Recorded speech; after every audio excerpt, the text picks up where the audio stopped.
Good morning and welcome to our All Sorts gathering this morning.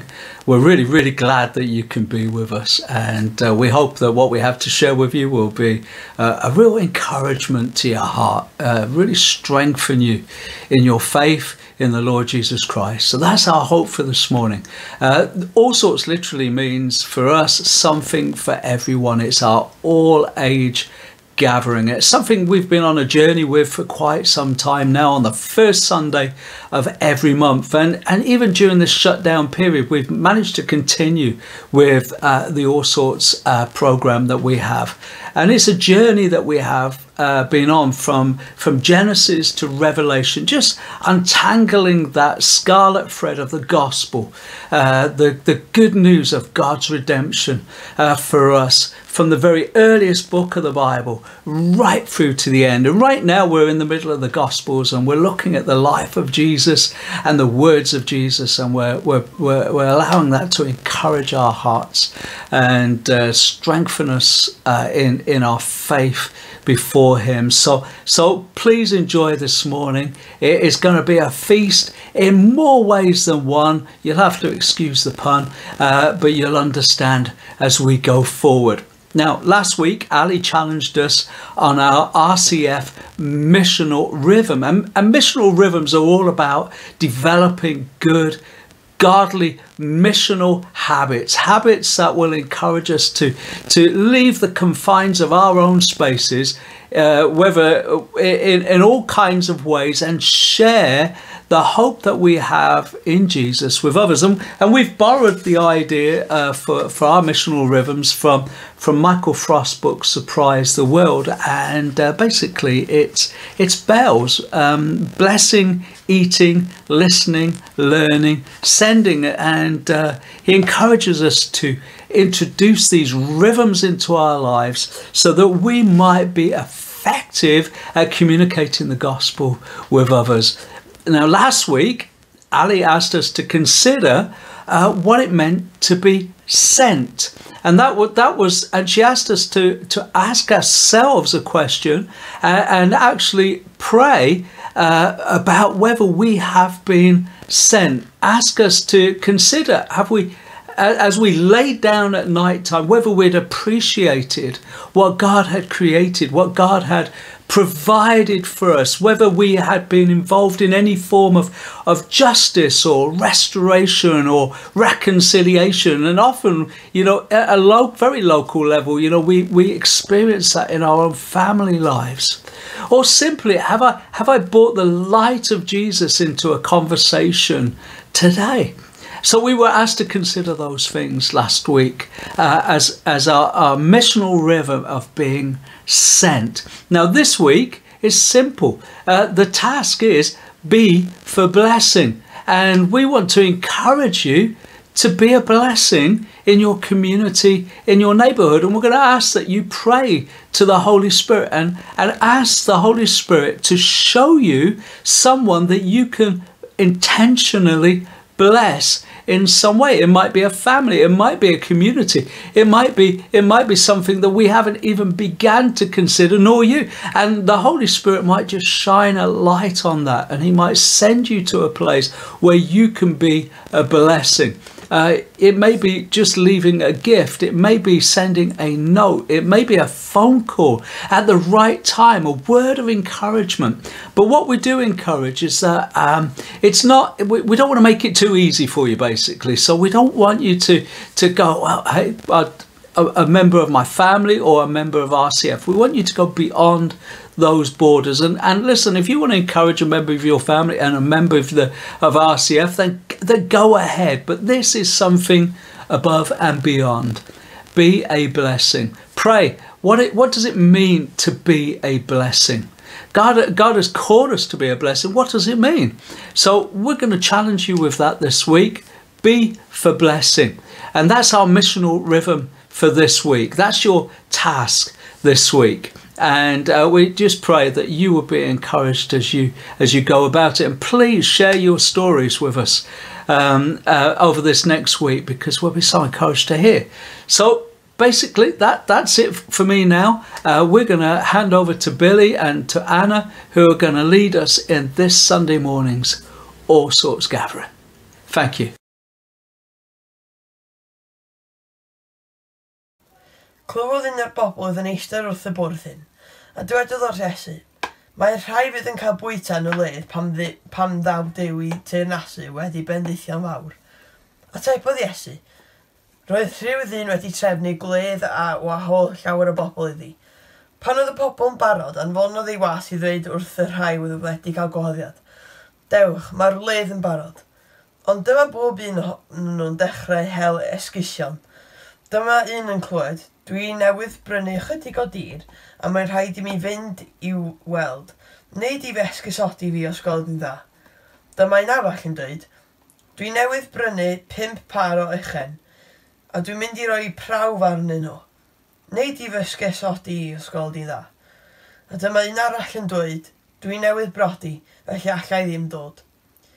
Felly dyma'r gwas yn mynd yn ôl a dweud wrth ei feistr beth oedd wedi digwydd. Roedd y meistr yn gwylltio ac meddai wrth y gwas, dos i'r dre ar unwaith, a'r thyrd a pobl sy'n cardota ar y strydoedd i mewn yma, y tlawd, y methedig, pobl sy'n gloff ac yn ddall. Pam ddaeth y gwas yn ôl, dywedodd wrth ei feistr, Syr, dwi wedi gwneud beth wedais ti, ond mae'n y le ar ôl o hyd.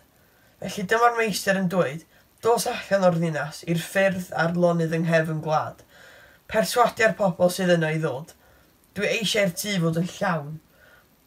Fydd yna ddim lle i neb o'r bobl hynny gafodd ei gwahodd. Bydd nhw ddim yn cael tamaid o'r ledd. Dwi wedi ei thefnu. When one of those who reclined at table with him heard these things, he said to him, Blessed is everyone who will eat bread in the kingdom of God. But he said to him, A man once gave a great banquet and invited many, and at the time for the banquet he sent his servant to say to those who had been invited, Come, for everything is now ready. But they all alike began to make excuses. The first said to him, I have bought a field, and I must go out and see it. Please have me excused. And another said, I have bought 5 yoke of oxen, and I go to examine them. Please have me excused. And another said, I have married a wife, and therefore I cannot come. So the servant came and reported these things to his master. Then the master of the house became angry and said to his servant, Go out quickly to the streets and lanes of the city, and bring in the poor and crippled and blind and lame. And the servant said, Sir, what you commanded has been done, and there is room. And the master said to the servant, Go out to the highways and hedges and compel people to come in, that my house may be filled. For I tell you, none of those men who are invited shall taste my banquet. Good morning, everybody. I thought first we would start off by saying officially, feel free to begin your feast. If you haven't already started, which we might have done in our house. If you didn't get the memo, we decided that it would be a really nice idea to eat a feast while we were talking about a feast. So hopefully some people have prepared something delicious to eat. If you didn't get the memo and you feel like joining in, go and grab some biscuits from the cupboard or something you'd like to munch on, and yeah, you enjoy that while you listen.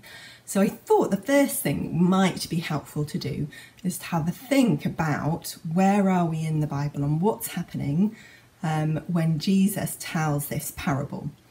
So you've heard a little bit of that from the passage, but if we just go back a bit more, which again is always a really good idea, if you read something in the Bible, have a look before it and see what's been happening, because often, not always, but certainly in the Gospels, there's often a really good reason for where that story's been put by the writer.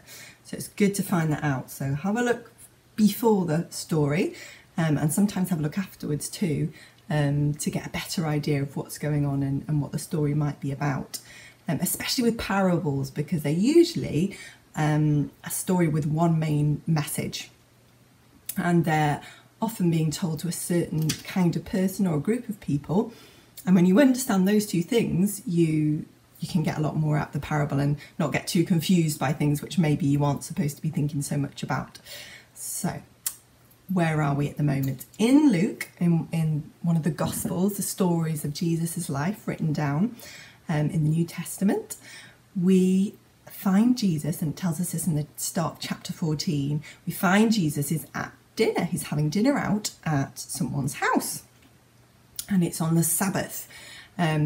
He's having dinner at a Pharisee's house. Now, Pharisees, you probably can remember from other times we talked about them, but they were the very religious, the very super holy, pleased with themselves, we know everything about God and other people don't, people of the time. So I'm sure we all have equivalents now, but that's who they were back then, the Pharisees. And one of the Pharisees has invited Jesus to his house. So it's interesting, first of all, to note that Jesus doesn't refuse. We already know he's got quite a few issues with the Pharisees, but he doesn't refuse an invitation to dinner. So he goes. However, we can quickly see that this dinner party isn't going to be sort of, a bit of light conversation and jolly laughter. It starts off with kind of a little bit of a trap that's been set for Jesus, possibly. And certainly if it didn't start off as a trap, it ends up as one. There's somebody there who's ill, and the Pharisees have made up lots of extra rules on top of God's rules, and their rules say that you shouldn't heal somebody on the Sabbath because that is working and shouldn't be working. They know Jesus has been healing people all over the place, and they're hoping to see if they can catch him out. But actually Jesus asks them a question which they can't answer. And he goes on, he heals the person, and they've got nothing they can say to him. So right at the start, there's quite a bit of tension going on. Jesus then follows this up by telling quite a thinly veiled parable about a wedding banquet. So it's not the banquet we're going to talk about, but a very short one about another banquet. And in this story, all the guests are trying to get to the top spot, to the best seat, the top table. And Jesus says, that's not a good idea because it's going to be really embarrassing when you then have to get moved back by the host because you've sat somewhere you shouldn't sit. He said what you should do is you go and sit in the place where the least important people sit, and then if the host moves you up closer to them, that will be an honour. So possibly Jesus has even just been watching all the Pharisees trying to get to the best position on the table for lunch, but certainly it's pretty obvious that he's kind of talking about them. So you could probably cut the tension with a knife at this point. He actually then goes on to directly challenge them in verses 12 to 15, and he says to them, you shouldn't just be inviting the people who are going to invite you back for dinner, not if you want to get a blessing for being kind or loving or selfless, because you're just loving yourself really by doing that. Actually invite the people who can never pay you back, then God will really bless you. Now, he isn't saying we shouldn't have dinner with our friends. Jesus obviously did that all the time. But what he's challenging is he's challenging their sense that they're really good, putting on this front, and they think that that is going to impress God. And he's saying, God can see your heart. He knows what you're actually doing. It'd be better to be honest with yourselves about that too. So, I'm already feeling stressed. If I was there, probably the person who speaks up next might have been me. Somebody's trying to probably smooth things over a little bit, break the ice, reduce the tension. So sort of kicks back and says something which he thinks they'll all be able to agree on at least. And he says, oh, it's going to be very amazing for the people, obviously referring to themselves, the people who can eat bread in the kingdom of God. Isn't that going to be awesome? And actually, instead of reducing the tension, Jesus answers him by telling the story that you've just heard. So that's the background for our parable. So now we're going to see it told in a bit of a different way. But as you're watching it, I'd like you to try and think, who does everyone in the story actually represent in real life? Bearing in mind who Jesus is telling the story to. So you see if you can jot those things down or have an answer ready in your head, and we'll have a chat about it afterwards and see if we agree on who we think the people represent in the story.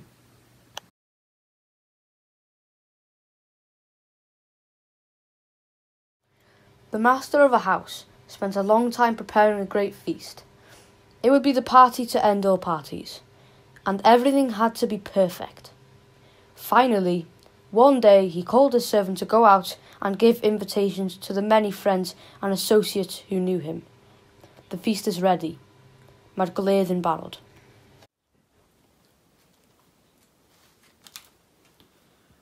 Has anyone seen my PA? Where's my PA? PA, can you come here, please? You call me, sir? Do you have a job for me? Ah, there you are. Could you go out and invite the guests, please? The feast's ready and everything's now prepared. No problem, sir. I'll get on with it right away. So, the servant goes out to find the first invited guest. Hi, I've come to get you for my master's party. Everything's ready. No, well, it sounds lovely, but I'm just going to go into the shops because they'll be quiet today. But no, thank you. The servant carries on and finds another guest. Hiya, I'm here about the party. It's all ready. Oh, any other time I'd be the first one to the feast. You know me, love a party. It's just we had some big birthdays to celebrate this year. Your boss man was there actually, and they just started this box set. You know how hard it is to find something all the family love. The servant goes on to remind another guest who has been already invited. Sir, hello.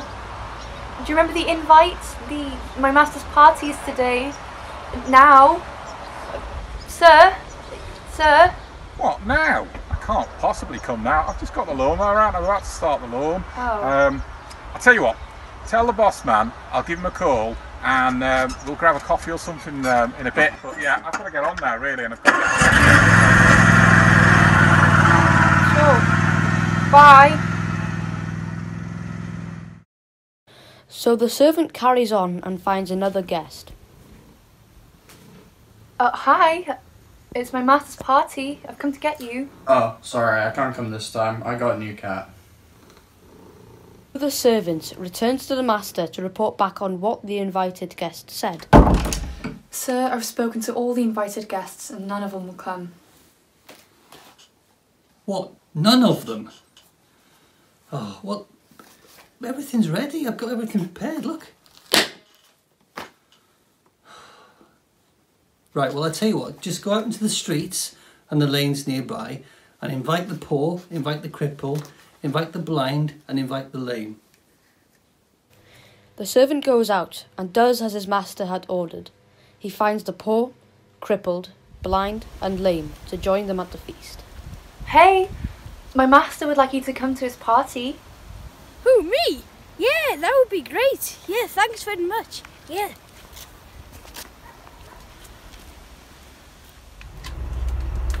Hello?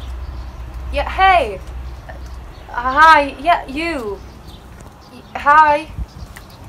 Yes, you. My master's having a party and he really wants you to come. There's loads of room. What? Me?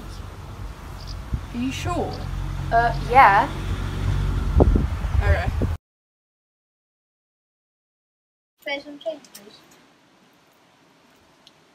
Hey, excuse me. How about you? Would you like to come to my master's party? Yeah, sure. That would be great. Thanks. Thank you so much. So the servant returned to the master with a group of newly welcomed guests. Sir, I've done what you asked me to do and there's still room at the feast. Sir? Oh, there's still more room at the banquet. Well, in that case, I want you to go out into the streets, beyond the town, into the villages, and I want you to invite as many people as you can find. It might take a bit of persuading, but invite them anyway. I want to see my banquet filled.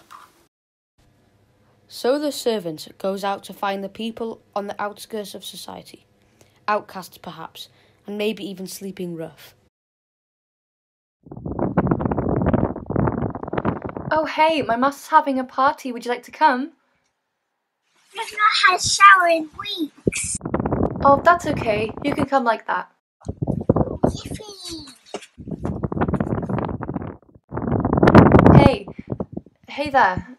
It's my master's party today, and he'd love it if you came.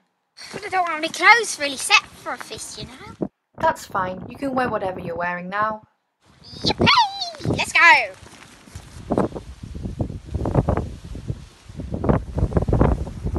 Hello. Would you like to come to my master's big party today?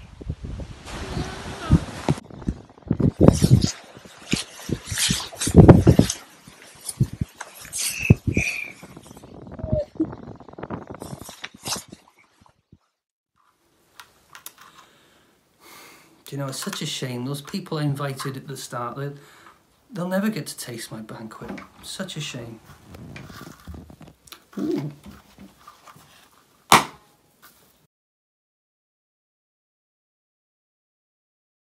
Okay, well, thanks for that, guys. Thanks to everyone who joined in and for all the editing, Billy.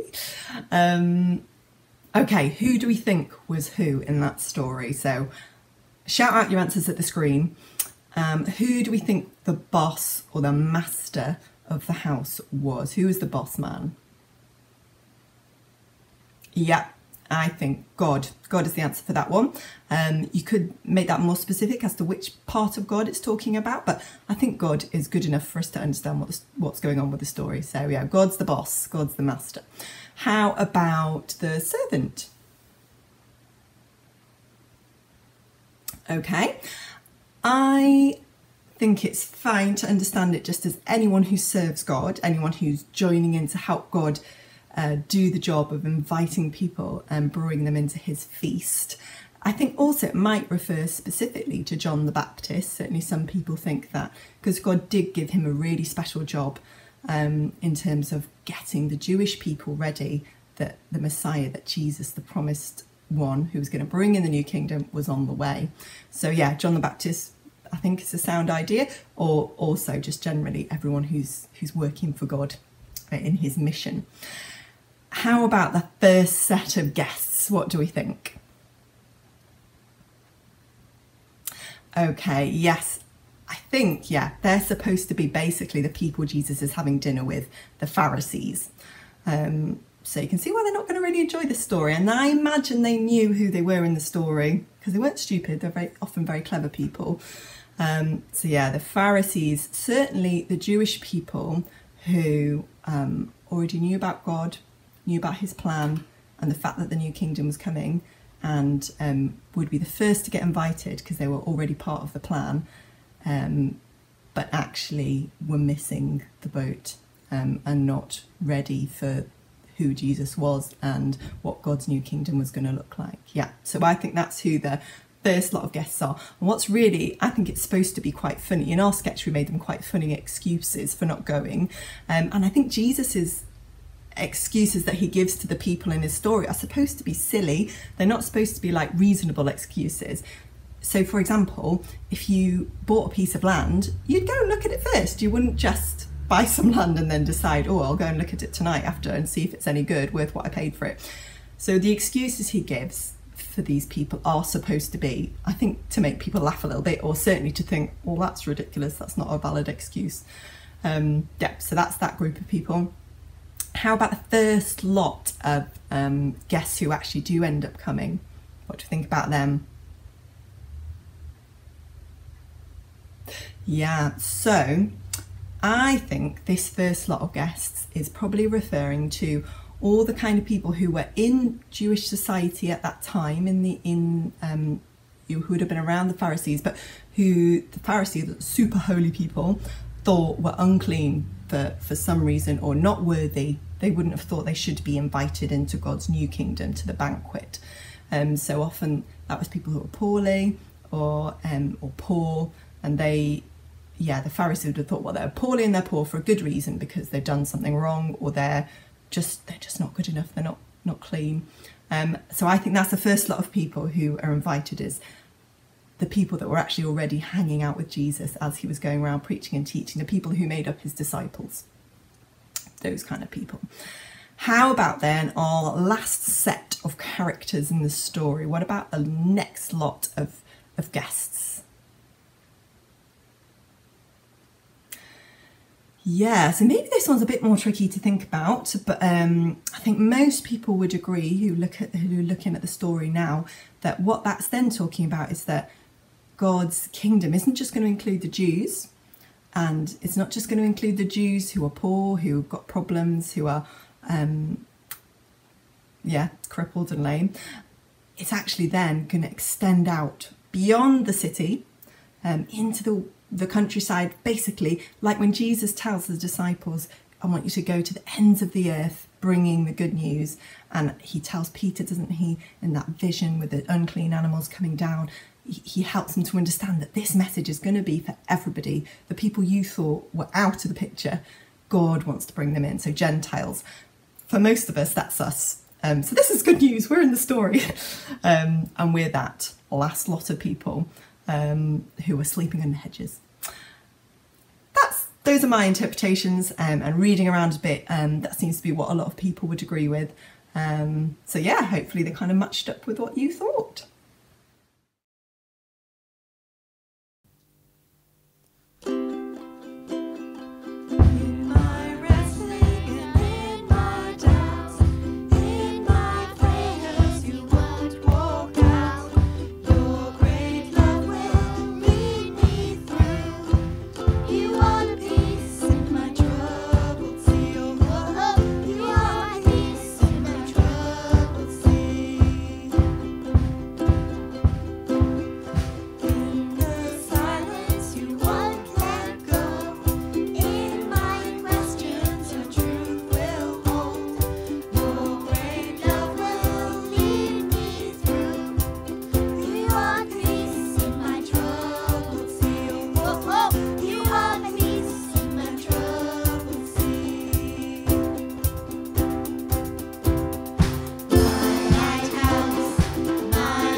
Okay, so for the last little bit of talking that I'm going to do, I thought it'd be helpful for us to think about what can we understand from that parable for us today. What is important for us to understand? What might God be trying to say to us through the parable? So I've just chosen a couple of things which I think are quite important about the parable and which we could certainly all learn from. And the first thing really is that God's kingdom runs on God's rules. It doesn't run on the rules that we think are good or how we would organise things. We're not in charge of the guest list or how you get into the party. That is all God's stuff. And it's interesting, isn't it, that the servant in the story who's serving the master, they don't really have they don't have the plan. They just listen to the master and he tells them what the plan is. So they don't come back to him and say, oh, you know, those first lot of people didn't accept, so maybe we should just have a little look and we can invite poor people. You know, it's not coming from the servant, is it? It's coming from the master. So I think that's really important. And certainly for the Pharisees, they had imposed their own set of rules on what God's kingdom was supposed to be like, and they were very, very wrong. So I think that is a warning for us, and also, yeah, just a reminder of who's got the plan and who we should look to for how this kingdom works. Second point is that really, how do you get to that banquet? What is Jesus saying about how do we get into the celebration feast, which is being part of God's kingdom? And I think that's a whole nother talk to talk about what is God's kingdom. So feel free to ask at some of the points if you want to know a bit more about that. But to be part of God's kingdom where God is in charge, how do we get there? How do we get into that feast, the party of all parties? And I think there's probably two really important things. One is that we have to be humble, and Jesus says this a lot. Now, humble is not about beating yourself up, about saying how much worse you are than everybody else, but humble is just about being honest about where you are in comparison to God and to his standard. And the people who came to the feast were all people that did not have any pretense about who they were or what they'd achieved or their standing, that they weren't people that were assuming they should be at the party. So they were all humble, these characters, just through circumstance or through choice. But the first thing is that we need to be humble. And if we're proud, then we're actually going to find that probably we're not able to get in because we're not viewing things in the right way. So humility is really important in terms of getting into that feast. And the second part of that is the ability to accept a gift. So the people who went to the party in the end, they couldn't have taken anything with them. They couldn't have paid to get in. They couldn't have even probably been wearing the right clothes or hadn't been moving in the right circles at all. So they had to be ready to accept that there was no catch and that this was a gift. And that, again, it comes with the humility of being able to accept a gift, not feeling that is something we've got to earn. And I think actually that's hard for a lot of us to accept a gift in this big sense. So yeah, I think those are the two things I would say. And then I guess lastly, it's really just when we read parables or any part of the Bible, it's a really good idea to ask the Holy Spirit, so ask God who connects with us, to show to us what he'd like to teach us about our own heart and our own mind. And so sometimes I think it's helpful to put yourself in the place of different characters and just be ready to question and say, do I sometimes act like those first lot of guests? Or, how do I feel about being one of the third lot of guests? Do I like the idea that I'm basically sleeping rough under a hedge spiritually? Am I being a good servant? Am I listening to what the master says, or am I trying to make my own master plan? So yeah, I think that's hopefully God will have some things to say to all of us as we think just in our own time about that parable.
Hope you enjoyed that time with us this morning on our All Sorts gathering.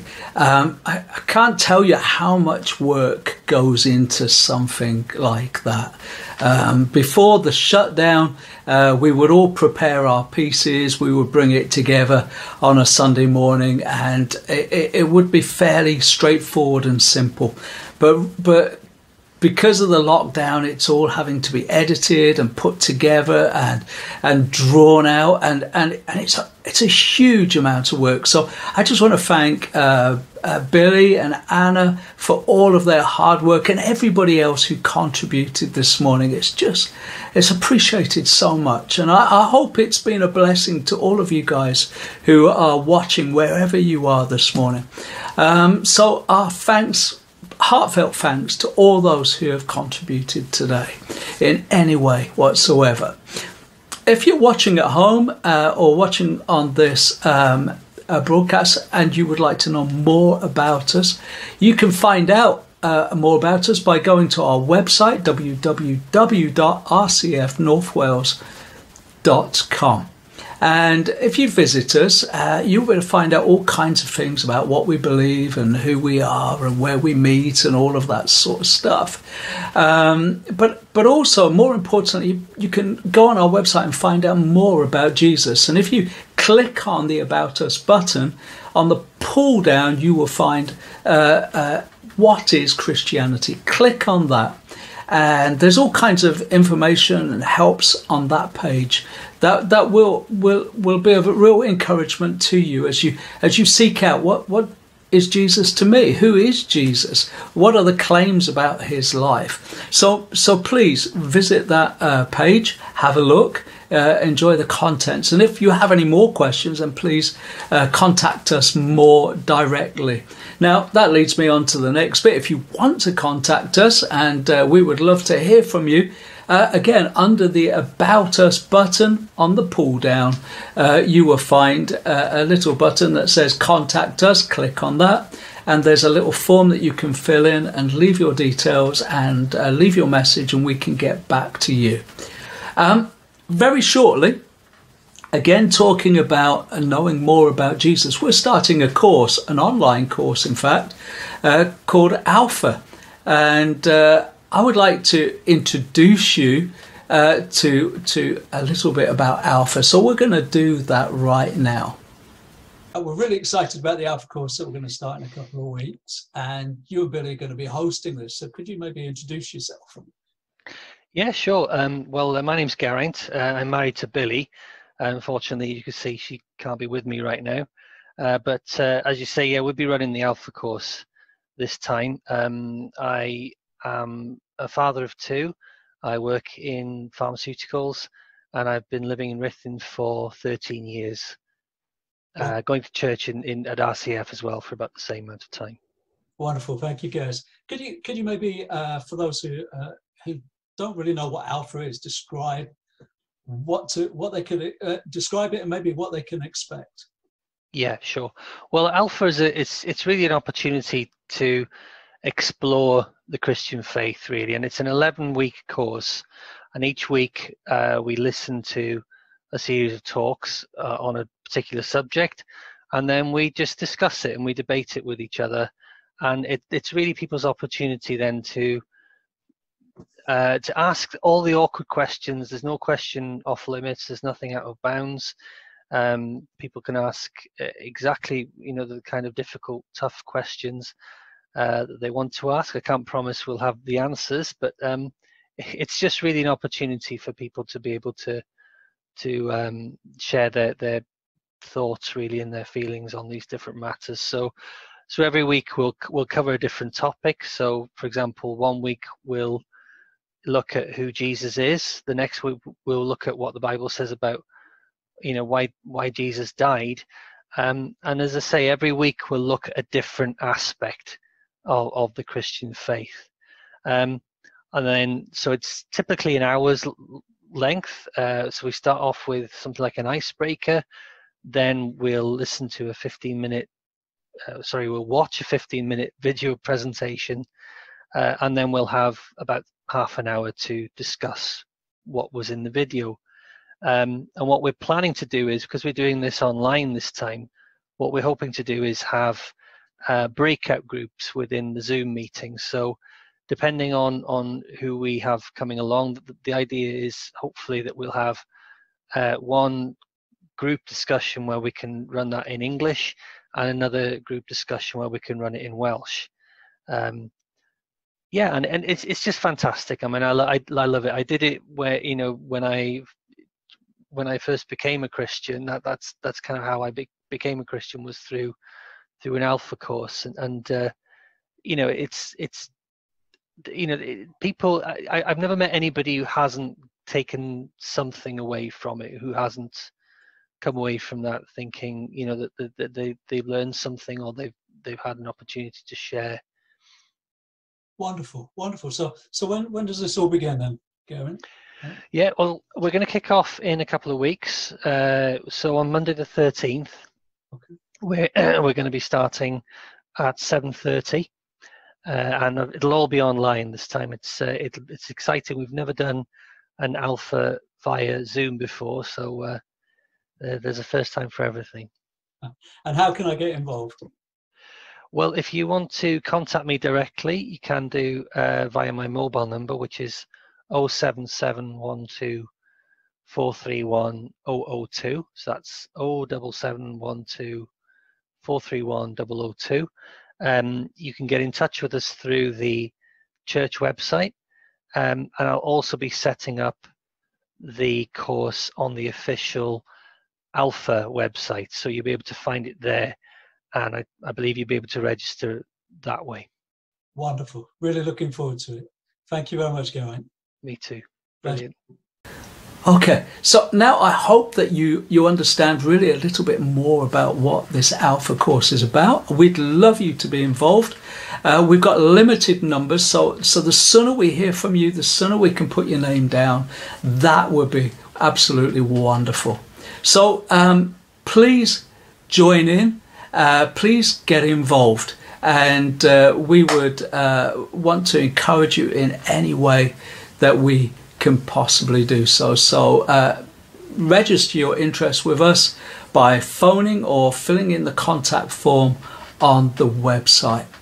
Now, what we do every week really is that we pray together, and we pray our RCF vision prayer. And I'd like to ask you to join in with us. It's a great prayer, and it just focuses our hearts and our minds and asks God some big questions to help us during the week. So our vision prayer goes like this. Father, make us a church without walls where Jesus Christ is the core of everything we do.